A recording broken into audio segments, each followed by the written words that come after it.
শুভেচ্ছা প্রিয় দর্শক, আসসালামু আলাইকুম। স্বাগত জানাচ্ছি চ্যানেল আয়ের পর্দায় ফার্স্ট ওয়াশ এখন কি চাই এর আয়োজনের সাথে আছি দীপ্তি চৌধুরী। আজ ১লা মে দিবস। সারা বিশ্বে শ্রমিকের অধিকার রক্ষার আন্দোলনের স্মৃতি বিজড়িত এই দিনে শ্রমিক ও শ্রমজীবী মানুষকে জানাই মে দিবসের শুভেচ্ছা। আমাদের দেশে অনুষ্ঠানের শেষ নেই। ধর্মীয় অনুষ্ঠান এবং বিভিন্ন জাতীয় রাষ্ট্রীয় অনুষ্ঠান ছাড়াও বসন্ত উৎসব, চৈত্র সংক্রান্তি, বাংলা নববর্ষ, ইংরেজি নববর্ষ, পৌষ উৎসব থেকে শুরু করে ভালোবাসা দিবসের অনুষ্ঠান আয়োজন হয় সাড়ম্বরে। জন্মদিন, বিবাহবার্ষিকী, সুন্নতে খতনা, এমনকি মৃত্যুবার্ষিকীও পালিত হয় জাঁকজমকভাবে। নানা কারণে, নানা অজুহাতে বাংলাদেশের নগরকেন্দ্রিক মানুষেরা বিভিন্ন দিন সেলিব্রেট করার সুযোগ এখন হাতছাড়া করতে চান না। বছরব্যাপী এত সব উৎসব এবং আয়োজনের ভিড়ে ক্রমশ ম্রিয়মাণ হয়ে যাচ্ছে আন্তর্জাতিকভাবে স্বীকৃত একটি গুরুত্বপূর্ণ দিন মে দিবস, যা শ্রমিকের কথা বলে, শ্রমের কথা বলে। আর সেই শ্রমিকরাই বয়ে নিয়ে চলেন দেশকে, সভ্যতাকে। তাদের কথা বলতে চাই আজকে। আলোচনার বিষয় নির্ধারণ করেছে উৎসব মুখর বাংলাদেশে বিবর্ণ মে দিবস।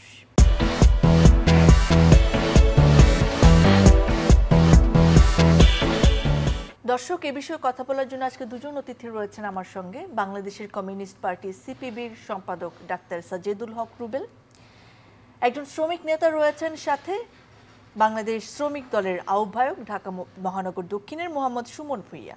আপনাদের দুজনকে স্বাগত জানাচ্ছি, অনেক শুভেচ্ছা, বিশেষ করে মে দিবসের শুভেচ্ছা জানাচ্ছি আপনাদেরকে। আপনাকেও আমরা এই চ্যানেলের পরিবারকে এই মে দিবসের শুভেচ্ছা। সুমন ভাই, আপনাকে দিয়ে শুরু করছি। আপনি একজন শ্রমিক নেতা, তাদের প্রতিনিধিত্ব করেন, তাদের সঙ্গে মেশেন, তাদের কথাগুলো আপনি বলেন। বাংলাদেশের শ্রমিকরা আসলে এই মে দিবসের গুরুত্ব বা তার তাৎপর্য সম্পর্কে কতটা জানেন, আর কতটা বাংলাদেশের মালিকেরা মে দিবসকে ধারণ করেন? আসলে শ্রমজীবী মানুষ যারা শ্রমিক, সকলেই মে দিবসটাকে জানে। এখন ধারণ করাটা মানাটা হলো খুবই কঠিন বিষয়। একদম। যারা যেমন আপনার এই লিস্টে দেখলাম যে একটা এলিট শ্রেণীর শ্রমিক আছে, তারা আমাদের মতো তারা নিজেদের লাভের জন্য, নিজেদের মুনাফার জন্য তারা আসলে এই জিনিসটাকে ধারণ করেন।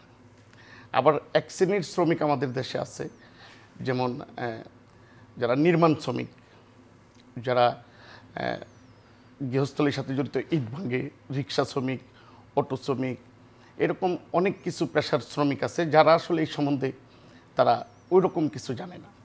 কারণ তারা এইভাবে জীবনযাপন করে যে তাদের কোন দিবস কখন আসলো কখন গেল এইদিকে তাদের মনোযোগ দেওয়ারই কোনো সুযোগ থাকে না, কারণ তারা জীবন সংগ্রাম যুদ্ধ করতে করতেই তারা ব্যস্ত। আর যারা এই দিবসটাকে বুঝে জানে, তারা তাদের মুনাফা নেওয়ার জন্য শ্রমিকের যেই অধিকারটা বুঝুক সেটা চায়ও না, চায় না। হ্যাঁ, তারা বুঝেও না বোঝার ভান করে থাকে শুধু নিজেদের মুনাফার জন্য।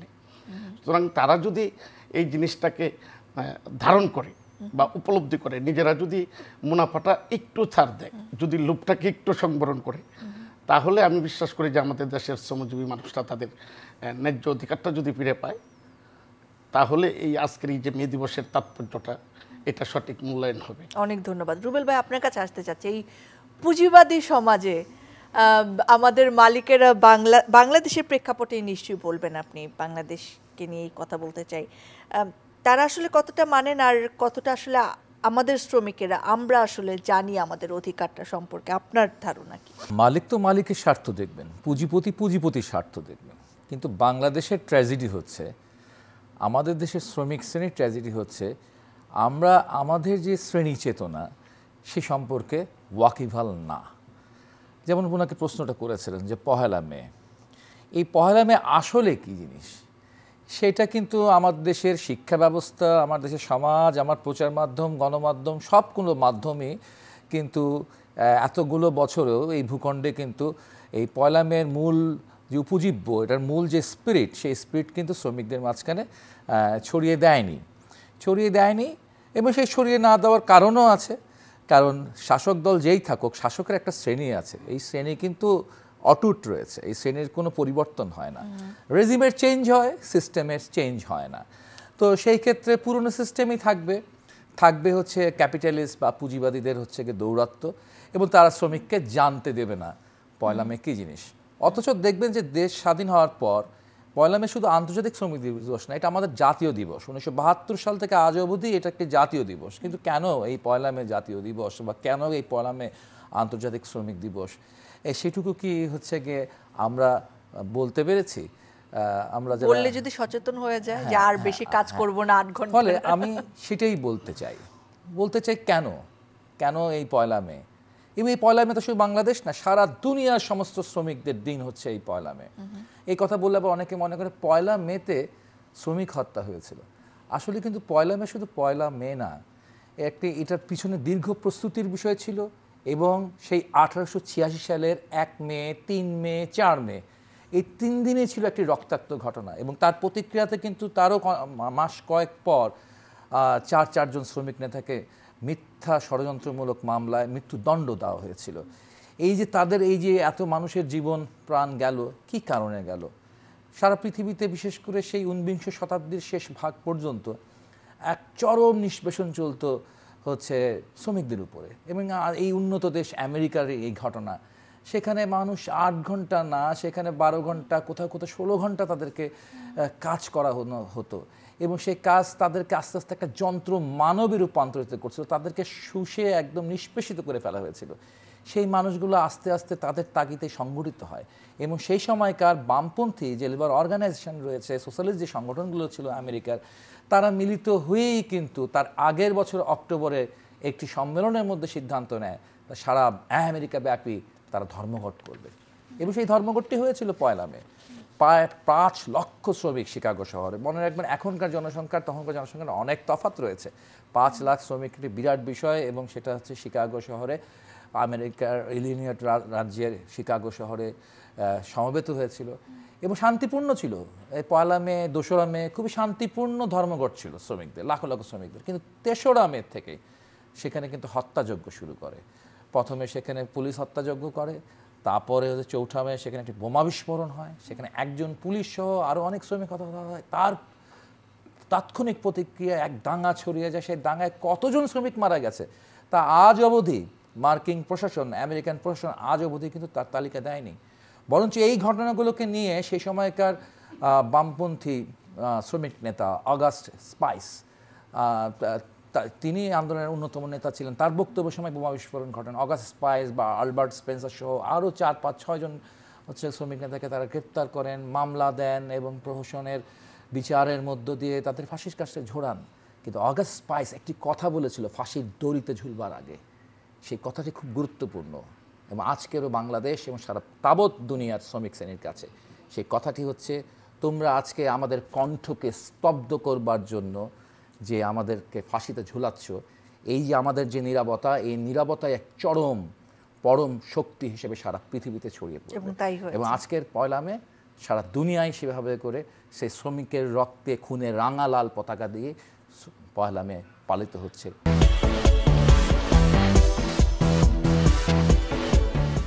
সময় বদলে যায়, কিন্তু সৌন্দর্যের সংজ্ঞা বদলায় না।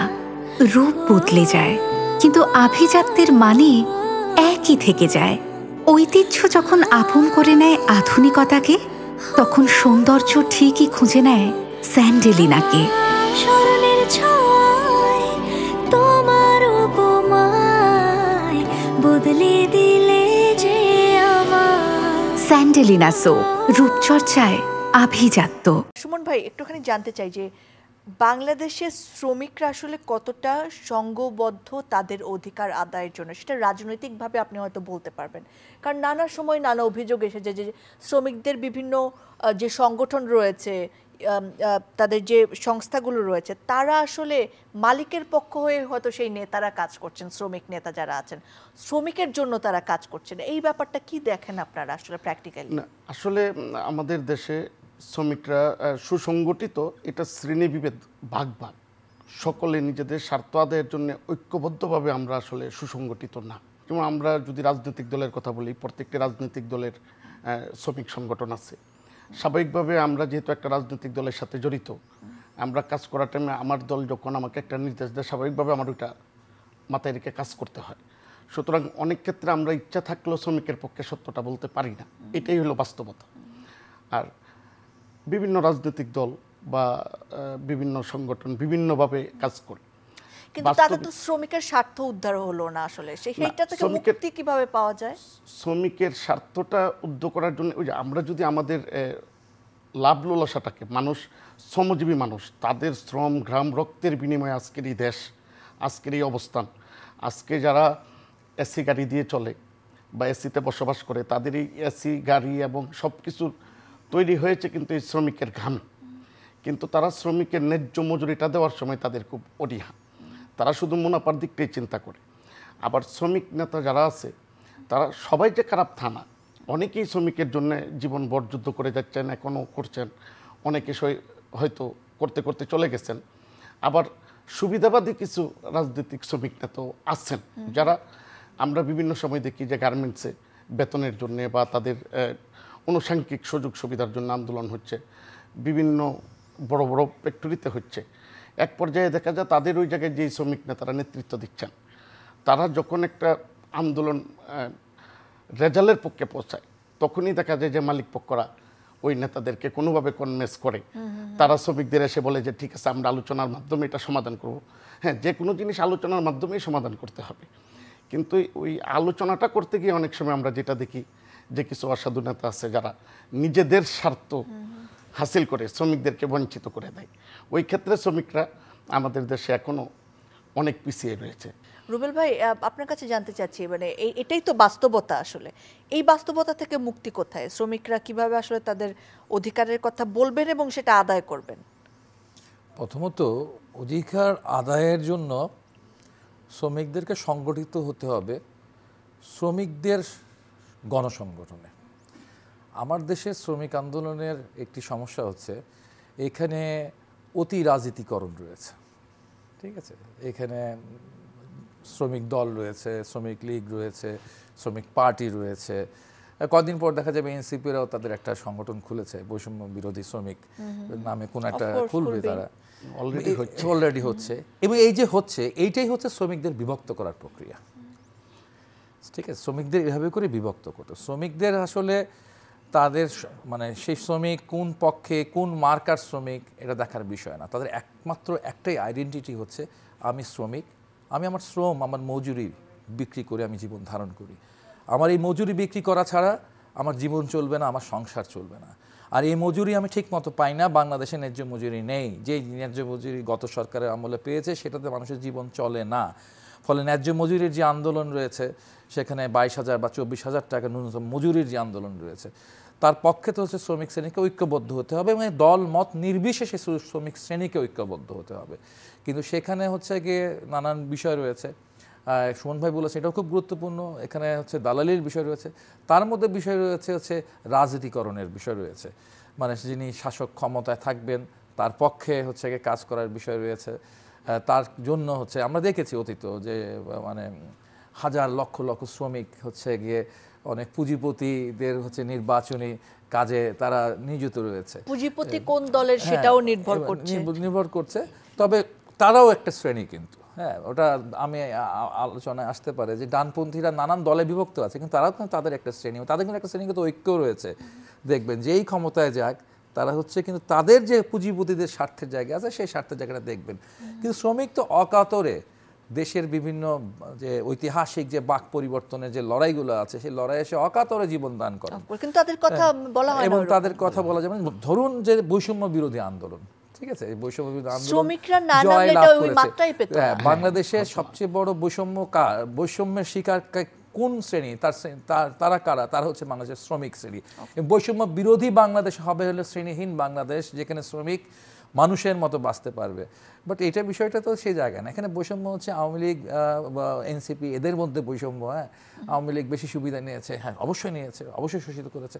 এবং আওয়ামী লীগের শ্রমিক নেতারাও ওই যে সারা দেশে যে রাষ্ট্রায়ত্ত যে কল কারখানা ছিল তার লুটপাটের ক্ষেত্রেও তাদের ভূমিকা ছিল বেশি। সরকারি চাকরিতে যায় কত % মানুষ শ্রমিক হিসেবে কাজ করে, তাই না? এটা তো একটা গুরুত্বপূর্ণ বিষয়। তবে আরেকটু তাকান, এই যে বাংলাদেশে দাঁড়িয়ে আছে সেটা আসলে কাদের জন্য দাঁড়িয়ে আছে? ধরুন আপনি বলবেন যে গার্মেন্টস শিল্পের জন্য দাঁড়িয়ে আছে, তো গার্মেন্টস শিল্প উদ্যোক্তাদেরকে আমরা সমস্ত ক্রেডিট দিচ্ছি, কিন্তু এই বাংলাদেশের গার্মেন্টস শিল্প উদ্যোক্তারা টিকে আছে কেন? কেন তারা পৃথিবীর বুকে এখন সেকেন্ড টেক্সটাইল পাওয়ার, সুপার কারণ পাওয়ার, সবচেয়ে কম টাকায় এখানে শ্রম সবচেয়ে পাওয়া কম যায়। টাকায় এখানে শ্রম বিক্রি করে আমার দেশের ছেলেমেয়েরা, তাই তারা সারা বিশ্বের বাজারে তারা কম্পিট করে জিতে আসে।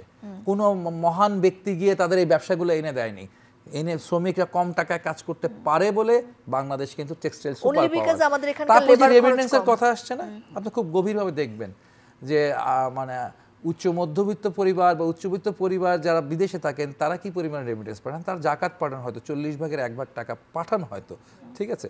কিন্তু এই শ্রমজীবী মানুষরা যারা মধ্যপ্রাচ্যে, মালয়েশিয়া বা বিভিন্ন জায়গায় টাকা ছাড়া সবটা তারা পাঠিয়ে সব দিচ্ছে। টাকা পাঠিয়েছে বাংলাদেশ, শ্রমিকদের রেমিটেন্সের টাকা দিয়েই বাংলাদেশ চলছে।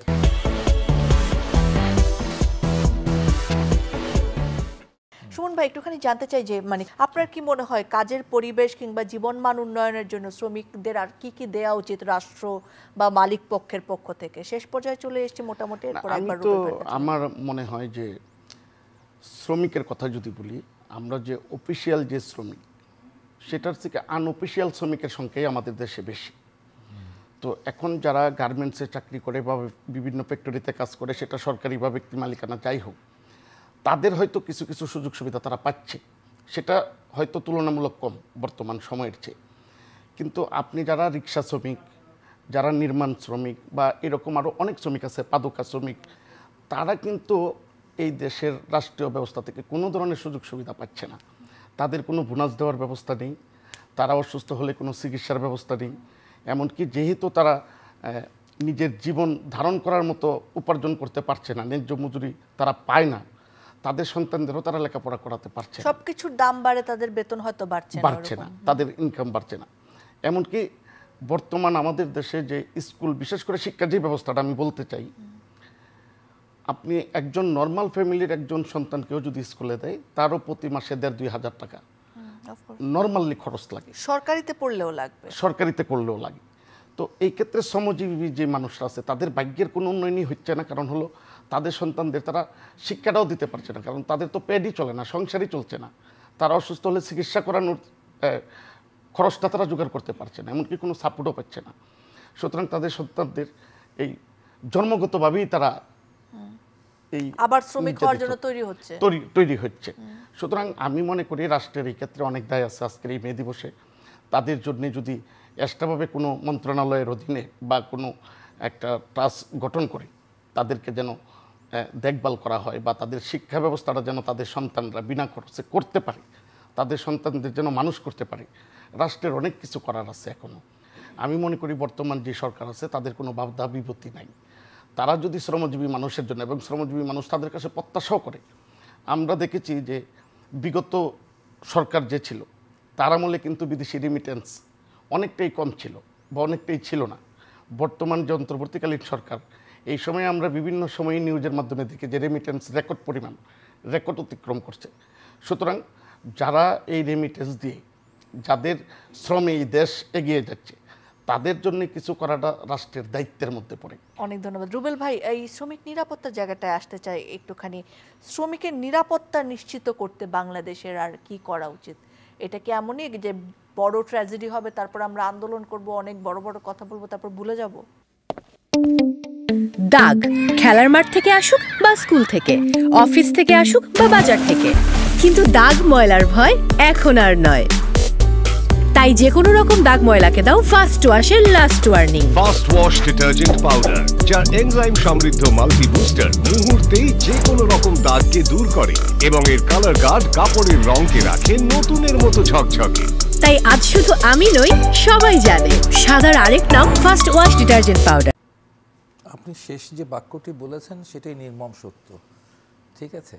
এরকম একটি ঘটনা ঘটবে, আমরা প্রতিবাদ করব, লড়াই লড়ব, তখন অনেক কিছু হবে, তারপর আস্তে আস্তে আবার সে আগের জায়গায় ফিরে যায়। তবে এই ক্ষেত্রে কিছু বিষয়টা রয়েছে, সেটা সরকারগুলোর উদ্যোগ বলবো না, সেটা হচ্ছে কমপ্লায়েন্সের কতগুলো বিষয় রয়েছে, সেখানে বায়ারদের কাছ থেকে এসেছে। তার মধ্যে কিছু পরিবর্তন হয়তো গার্মেন্টস শিল্পের ক্ষেত্রে গেছে, কিন্তু আমি রানা প্লাজার ঘটনাটা আসবো। কিন্তু দুর্নীতির কারণে কিন্তু 123 কোটি টাকার বিলি হয়নি, এসেছে ঠিকই। না, ওটাও ঠিক আছে। তবে আমি মূল যে জায়গাটা আসবো, যে রানা প্লাজার এই ঘটনাতে দায়ী ব্যক্তিরা, বা তার আগেও হচ্ছে নানান ঘটনা রয়েছে, যে দায়ী যে মালিকরা তারা কিন্তু ঠিকই আইনের ফাঁক গলে বেরিয়ে গেছেন। এবং এই জায়গাটা করা খুব সহজ, এই জায়গাটা তৈরি করা খুব সহজ যে এই ঘটনার জন্য যে পরিণাম ভুগতেছে শ্রমিকরা, সেই পরিণামের কারণে মালিকের শাস্তি, যারা দায়ী ব্যক্তি তাদের শাস্তি, সরকারের যে কর্মকর্তারা সেই ফ্যাক্টরি ইন্সপেকশনের দায়িত্বে ছিলেন তাদের দৃষ্টান্তমূলক শাস্তি। এইগুলো যদি দৃষ্টান্তমূলক শাস্তি হিসাবে আমরা উপস্থাপন করতে পারতাম, তাহলে হচ্ছে গিয়ে অন্যরা পরবর্তীকালে আরও বেশি হচ্ছে সচেতন থাকতেন। তারা হচ্ছে একটু চুরি করতে গেলে বা একটু করতে গেলে তারা একটু ভয়ে ভয়ে থাকতো আর কি। কিন্তু এই ব্যাপারে তো না, আমরা তো দেখেছি যে সেই রানা প্লাজার রানা তো এই আমাদের এই গণঅভ্যুত্থানের পরবর্তী প্রক্রিয়ায় দেখলাম যে ছাড়া পেয়ে গিয়েছিলেন, জামিন পেয়ে গিয়েছিলেন। এবং এই বিষয়টি তো হচ্ছে গিয়ে দেখবার হচ্ছে আগেও হচ্ছে আগুনে পুড়ে, রানা আগুনে পুড়ে কিন্তু হচ্ছে অনেক কারখানার শ্রমিকরা মারা গিয়েছেন। তাদেরও অনেক ক্ষেত্রে বা কোনোটারই ক্ষেত্রে কিন্তু দায়ী মালিকরা শাস্তি পান নাই। রাষ্ট্রপক্ষ থেকেও কিন্তু বা সরকারের পক্ষ থেকেও কিন্তু সেই উদ্যোগের জায়গায় যথেষ্ট ঘাটতি রয়ে গেছে আর কি। আর এই পয়লা মে এই আজকের দিনে দাঁড়িয়ে আমি যেটা বলতে চাই, একটা বিশেষ বলতে চাই যে বাংলাদেশে সহ সারা পৃথিবীর শ্রমিকদের উপরে কিন্তু একটা বড় চ্যালেঞ্জ এসেছে। চতুর্থ শিল্প বিপ্লব ঘটে গেছে, আসছে অটোমেশন, আসছে হচ্ছে এআইয়ের ব্যাপার স্যাপার। আপনার এই চ্যানেল আয়ের হচ্ছে গিয়ে যতজন কর্মী এই মুহূর্তে প্রয়োজন রয়েছে, আজ থেকে 1 বছর পর এতজন কর্মী দরকার হবে না। এবং আজ থেকে 10 বছর পরে বাংলাদেশের প্রত্যেকটি শিল্প সেক্টর যেখানে অটোমেশন হচ্ছে গিয়ে অগ্রসর হবে, সেই জায়গায় কিন্তু আমাদের এখানে লক্ষ কোটি শ্রমিকের নতুন করে বেকারত্ব বরণ করতে হবে। এবং একটি গুরুত্বপূর্ণ বক্তব্য রয়েছে, বলা হয়ে থাকে যে গেল শতাব্দীতে দেশে দেশে সমাজ বিপ্লব হয়েছে শ্রমকে শোষণ করবার জন্য, আর এই শতাব্দীতে সমাজ বিপ্লব হওয়ার সম্ভাবনা রয়েছে যে উৎপাদনের প্রক্রিয়া থেকে শ্রমকে অপ্রাসঙ্গিক করে দেবে, মানে শ্রমই দরকার হবে না উৎপাদন করবার জন্য। তাহলে সেই জনগোষ্ঠী আসলে কোথায় যাবে? এবং সেই জনগোষ্ঠীকেই এখন আজকেই সংগঠিত হতে হবে। ঘটনা ঘটার পর ভাবা লাগবে না, যেমন দুর্ঘটনা ঘটার পর ভাবার চেয়ে প্রতিবাদের চেয়ে আজকেই তাকে সংগঠিত হতে হবে। ঠিক আছে, অনেক অনেক ধন্যবাদ আপনাদের দুজনকে। প্রিয় দর্শক, শ্রম ও শ্রমিকের প্রতি শ্রদ্ধা জানিয়ে দেশ এবং পুরো বিশ্বের কাছে এই দাবি জানাই যে শ্রমিকের অধিকার নিশ্চিত হবে, তাদের জীবনমান উন্নত হবে, তাদের নিরাপত্তা নিশ্চিত হবে। আজকে এই প্রত্যাশায় শেষ করছি। আবার দেখা হবে, আবার কথা হবে।